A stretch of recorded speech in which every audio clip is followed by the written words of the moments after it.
Good morning সবাইকে। তো আজকে আমার যেহেতু শরীরটা খারাপ, তাই জন্য সকালবেলা জাস্ট উঠেছি। উঠে আমার মা খেতে দিয়েছে ডিম, আর আজকে আমার অবশ্য অফিস থেকে ছুটি নিয়েছি। এক তো শরীর খারাপের জন্য ছুটি নিয়েছি, আর এক ছুটি নিয়েছি আমার এক বান্ধবীর দিদির তোমার কি বলবো আশীর্বাদ আর কি। তার জন্য খুবই জোরাজোরি করছে, না বলতে পারছি না, কারণ ছোটোবেলার থেকে বন্ধু, মানে সেই আমার স্কুল লাইফের বন্ধু। তা ওর দিদির যেহেতু আশীর্বাদ, তো সেখানে যাব। সকাল সকাল আমার শরীরটা খারাপ বলে এইসব খাওয়ানো কি উচিত, এগুলো তোমরা বলো। তো সারাদিন কী করছি সেটা তো দেখাবোই।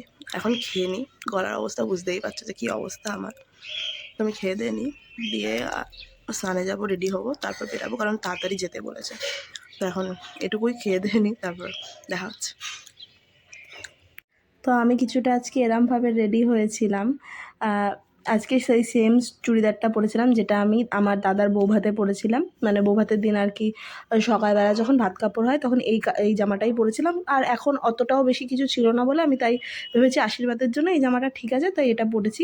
আর এই যে যিনি ম্যাডাম আছে, যিনি হচ্ছে আমার ছোটোবেলাকার বান্ধবী, যার কথা আমি বললাম, এনার নাম জয়শ্রী। আর একটা পুচকি আছে, দেখো, কিন্তু খুব দুষ্টু, এত দুষ্টু। এরপরে দিদিভাইয়ের আশীর্বাদ শুরু হয়ে গেছিলো, আমরা আর কি সেটাই দেখছিলাম। এটা হচ্ছে জয়শ্রীর দিদি, মানে আমার সে বান্ধবীটার দিদি। তো ওনার আজকে আশীর্বাদ ছিল। তো এরপরে দেখো অবস্থা, ও এত দুষ্টু। হ্যালো গাইস, কি বলছে খালি শোনো। মাই নেম ইজ তারপর কি কি কি বল? মাই নেম ইজ আমার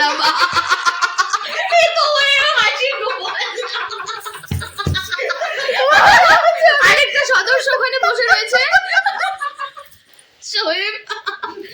খুব ভদ্র দেখাচ্ছে যে এই বলে জীবনেও কিছু পান করে না, মদিরা পান করে না। আমরা এই বলে জীবনেও মদিরা পান করে না। আমি ওকে বলছি যে না, এইবার করতে হবে আমাকে করাস। দিয়ে এগুলো যেদিন দেখবে ওর বাবা মা, সেদিন কি ওকে 100 পুত্রী করে দেবে। তখন আমি কোথায় যাবো? তোমার বাড়ি। ওখানে কি তোমাকে আমি খাবো, তোমার বাড়ি ছাড়া করে দেবো আমি। তারপরে আমরা কোথায় যাবো? তারপর যেতে পারিস বৃদ্ধাশ্রমে চলে যাবো আমরা। এই তো আমাদের মনা।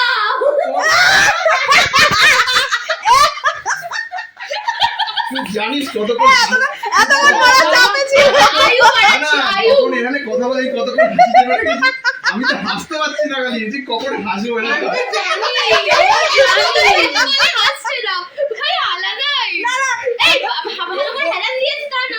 এবার মনা ছাড়া পেয়েছে, এত না বাধা গরু ছাড়া পেয়েছে, মানে গোয়াল থেকে এবার বের হলো। ওই যে